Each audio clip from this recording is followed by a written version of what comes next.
Big question, what does Qadhafi's death mean for the United States and for the world? Long Island Congressman Peter King chairs the House Homeland Security Committee. He joins us live to talk about the ramification of the dictator's death. Can you give us any further details about this operation, Congressman?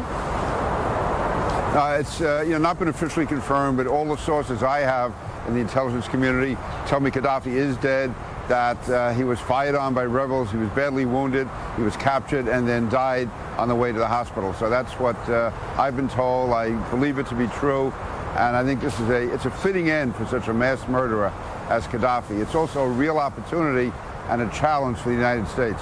Well, let's talk a little bit about the challenge, if we can, Congressman. In a perfect world, there would be a smooth transition to a unified government. However, Libya is still a very dangerous place.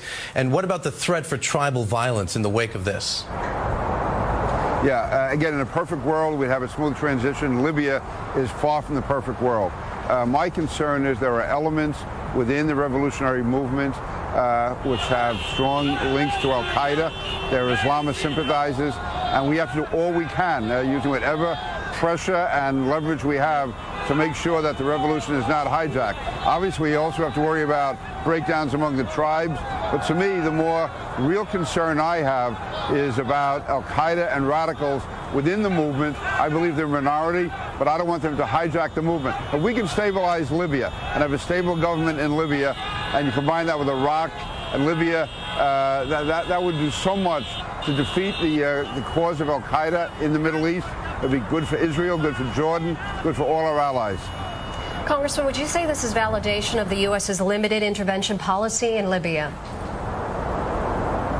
Yeah, first of all, I supported the president going into Libya. I thought we should have been more forward-leaning rather than leading from the rear. But the bottom line is that's behind us, and Qadhafi is gone. The revolution has been successful, and Qadhafi and his government are gone.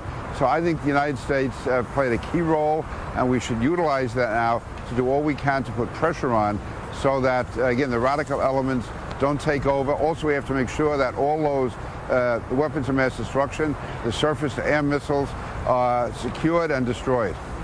All right, Representative Peter King, chairman of the House Homeland Security Committee. Thanks so much for your time this afternoon, Congressman. Thank you very much. Thank you. And Libyan officials are confirming the death of Muammar Gaddafi after rebels have been chasing him down for 2 months now. And today we have cell phone video of what is said to be Gaddafi dead, ending a more than 40-year dictatorship and what could be the beginning of a new, more stable Libya.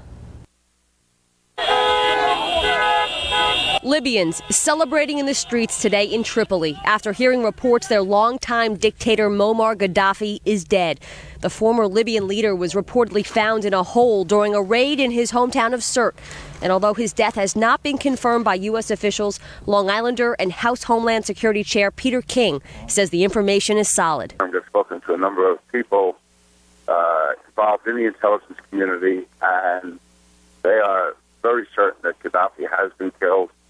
That apparently there was a shootout, he was captured, and he died soon after that. Gaddafi's more than 40-year regime fell 2 months ago, and since then he's been on the run. This is cell phone video taken after Gaddafi's death, where he was heard pleading with rebels not to shoot him before he was shot in both his legs. Among the war crimes Gaddafi is accused of is ordering the bombing of Pan Am Flight 103 over Lockerbie, Scotland in 1988. 10 Long Islanders were among the 270 people killed that day. Anyone who lost a family member because of the Lockerbie bombing, I'm sure they will always have suffering and heartache, but hopefully today's killing of Gaddafi can give them some sense of justice and relief. This is Secretary of State Hillary Rodham Clinton reading the news of Gaddafi's death on her BlackBerry today. She was just in Libya yesterday, where she said she hoped Gaddafi would be dead soon. It's potentially a very significant step forward. It's good that Gaddafi is dead, and it's a real opportunity for us to help stabilize Libya, and that stabilizes the Middle East, and it strengthens the U.S. position against al-Qaeda. Now, House Homeland Security Chair Peter King also told me it's what the new government in Libya does now, after Gaddafi's death, that will help them grow to a more stable country. He says the government could still be taken over by radicals. Now, stay with